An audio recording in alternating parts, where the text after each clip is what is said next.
Harrison Montgomery, the old man, was among the wealthiest men in the city. He had beautiful mansions, expensive cars, huge tracts of land, five-star hotels, and a gigantic company that had hundreds of workers. For decades, he had labored to construct an empire. If you're new, please subscribe to our channel, like this video, and don't forget to share it with your family and friends. Also, let us know where you're watching from. But now, at 78, Harrison was no longer the robust, virile man he used to be. His hair was snow white, his hands shook a little, and his gait was slow. Seated in his elegant study, surrounded by family portraits, a wave of melancholy passed over him. He muttered to himself, "I gave them everything, but who truly loves me? Who will stand by me when I'm sick, helpless, and unable to give more?" His eyes landed on a photo of his wife, Margaret, and their 4 children. Ethan, the first son, bold but arrogant. Ryan, the second son, charming but irresponsible. Sophia, the eldest daughter, beautiful but materialistic. Lily, the youngest child, quiet and thoughtful. Will they love me without my wealth, or will they count my days and fight over my treasures? He wondered. That night Harrison called his trusted lawyer, Mr. Cole, and his long-time doctor, Dr. Spencer, to his mansion.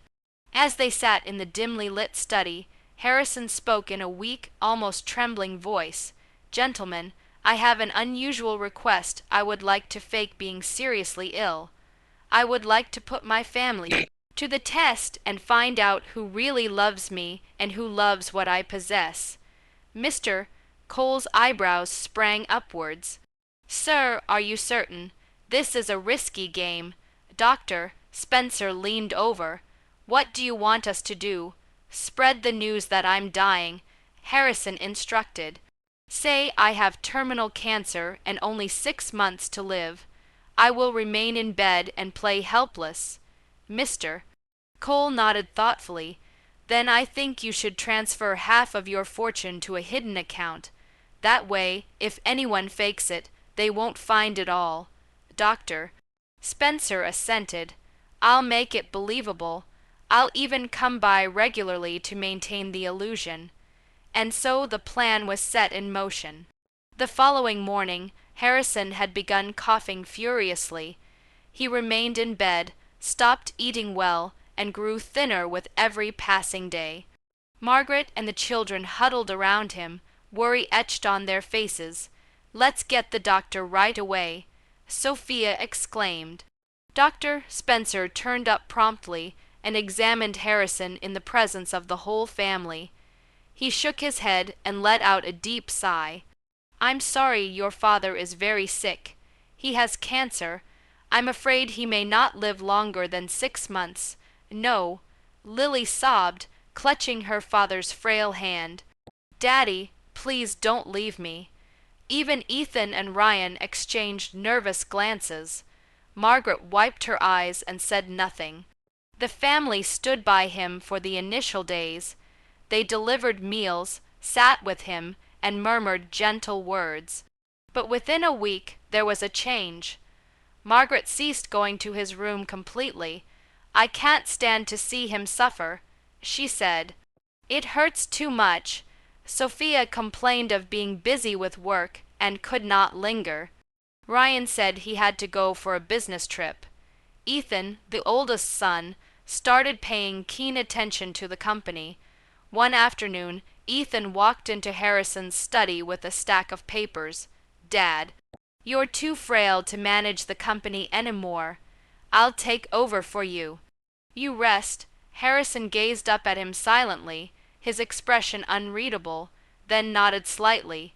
Ethan smiled to himself, but Harrison was seeing this all secretly, taking it all in.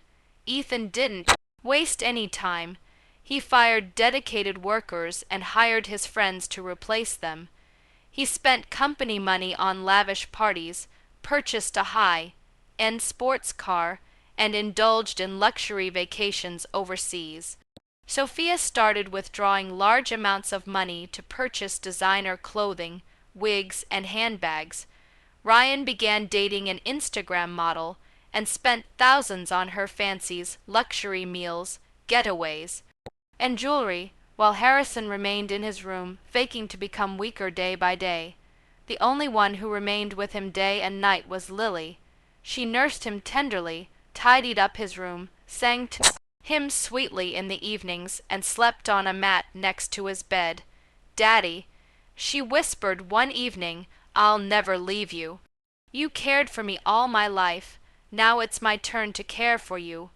Tears filled Harrison's eyes. One day, Lily went to her mother in the sitting room. "Mommy, can we take Daddy overseas for treatment? Perhaps there is hope." Margaret didn't even glance up from her wine glass. "No, it costs too much. And suppose he dies outside? We'd spend all that money for nothing." That evening, Harrison heard Margaret and Sophia talking softly in the dining room. "Let's sell that piece of land," Sophia pleaded. "Dad is almost dead." "Anyway, not yet," Margaret snarled. "We wait until he's in the ground." Harrison felt his heart drop. "My wife, my own children, do they think this of me?" He muttered to himself, a tear running down his cheek. But Lily's love never faltered.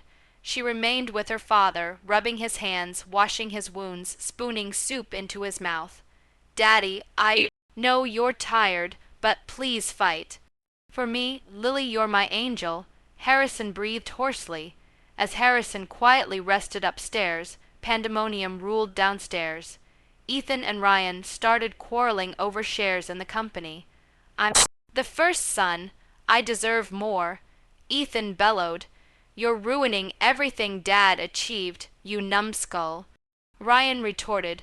Sophia was added to the pandemonium, wailing about her inheritance.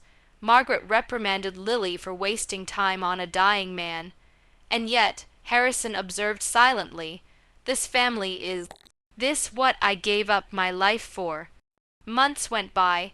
One morning, Harrison summoned Mr. Cole and Dr. Spencer to the residence. "It's time," he declared confidently. That night, Harrison stunned everyone.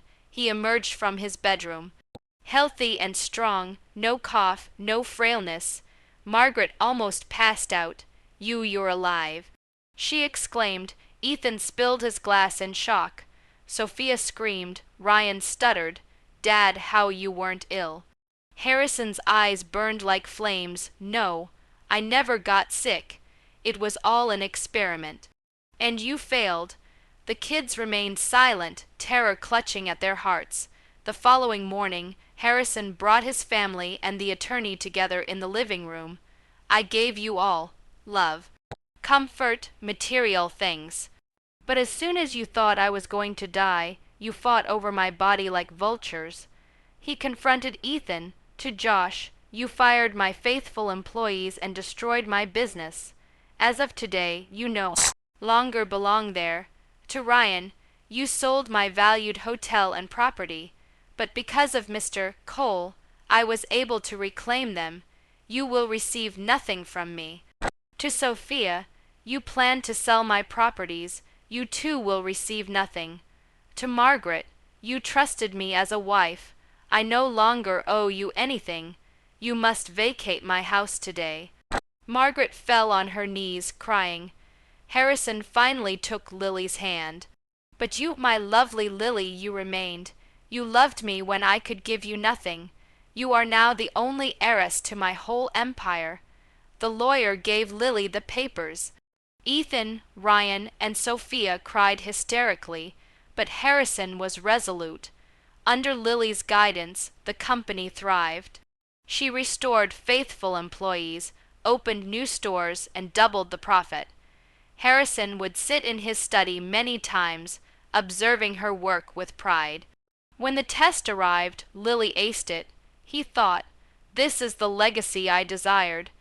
And for the first time in years, Harrison smiled contentedly.